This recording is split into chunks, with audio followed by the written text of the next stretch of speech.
Halo, selamat malam Pak. Saya Rumarat Panjaitan, NIM 22020101023 6. Saya mau menjelaskan tentang jawaban ujian tengah semester genap 2024-2025 yang mata kuliah Etika Bisnis dengan Bapak dosen Bapak Dr. Joko Suharyanto, SE, MM, COPOD. Saya akan menjelaskan, Pak. Persaingan usaha tidak sehat di Indonesia. Itulah jawaban dari isi link yang Bapak kirim.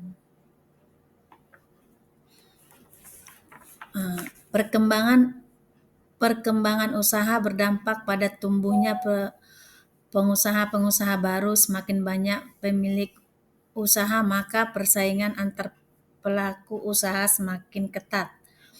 Persaingan usaha yang terjadi bukan hanya persaingan antar pasar di dalam negeri, namun juga pasar global. Adanya kecenderungan menganut pasar bebas, pelaku usaha dapat memenuhi kebutuhan konsumen dengan memberikan produk yang beragam sekaligus efisien. Persaingan usaha merupakan hal yang paling menjadi perhatian dalam konteks dunia usaha. Sebuah praktek monopoli bisa merupakan sebuah masalah dalam dunia usaha sehingga menimbulkan persaingan usaha tidak sehat dan implikasinya adalah tidak kompetitif pasar sehingga menyebabkan melemahnya daya saing pelaku usaha. Persaingan usaha adalah persaingan antar pelaku usaha dalam menjalankan kegiatan produksi dan atau pemasaran barang atau jasa yang dilakukan dengan cara-cara tertentu untuk mencapai target yang diinginkan.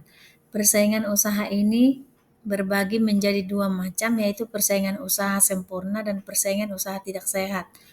Persaingan usaha sempurna adalah struktur pasar yang akan mewujudkan kegiatan.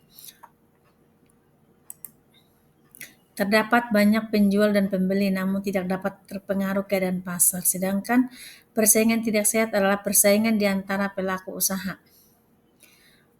Pembatasan dan perumusan masalah atau identifikasi masalah. Sesuai dengan latar belakang yang telah disampaikan di atas, maka dapat diidentifikasikan beberapa permasalahan yang berkaitan dengan pelanggaran hukum persaingan usaha pada penyalahgunaan posisi dominan terkait dengan PT Tirta Investama dalam industri air mineral dalam kemasan, yaitu pelanggaran yang telah dilakukan oleh PT Tirta Investama sudah melanggar pasal 15 dan 19 yang berlaku.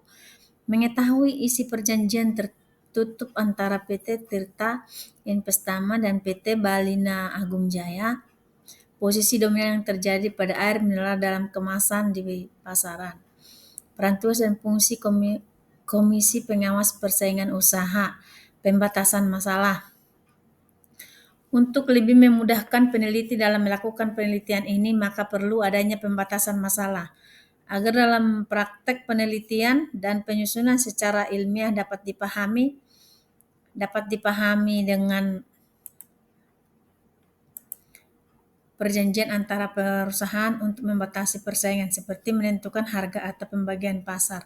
Perjanjian tertutup, perjanjian di antara perusahaan yang tidak transparan dan dapat menghambat persaingan merger. Penggabungan perusahaan yang dapat menciptakan kekuatan pasar dan mengurangi persaingan. Monopoli, suatu perusahaan atau kelompok perusahaan mengendalikan seluruh atau sebagian besar pasar sehingga mengurangi pilihan konsumen dan inovasi. Perang harga berlebihan, menurunkan harga terlalu rendah untuk mengalahkan pesaing yang dapat merusak kualitas dan membahayakan perusahaan kecil. Kampanye hitam, penyebaran informasi palsu untuk merusak citra pesaing. Pencurian rahasia dagang, mengambil data atau inovasi pesaing secara ilegal. Menghalangi pesaing baru, menegakkan aturan yang sulit bagi pesaing baru, atau menekan pemasok. Perusahaan kartel adalah kesepakatan atau kerjasama antara beberapa perusahaan dalam satu industri yang bertujuan untuk menghargai persaingan dan meningkatkan keuntungan mereka. Kartel biasanya berupaya untuk mengontrol harga, membatasi produksi, atau membagi pasar. Kartel dapat mencapai tujuannya dengan berbagai cara seperti penetapan harga, kesepakatan untuk menjual produk dengan harga yang sama atau disepakati sehingga konsumen tidak memiliki pilihan harga yang kompetitif, pembatasan produksi, kesepakatan untuk mengurangi jumlah produksi sehingga harga produk dapat naik karena kalangan pelanggan sehingga tidak ada perusahaan yang saling bersaing di wilayah atau segmen tersebut. Dampak negatifnya, kartel dapat merugikan konsumen karena mereka harus membayar harga yang lebih tinggi untuk produk yang sama. Selain itu, kartel juga dapat menghambat inovasi dan perkembangan industri karena tidak ada tekanan untuk meningkatkan kualitas atau koefisien.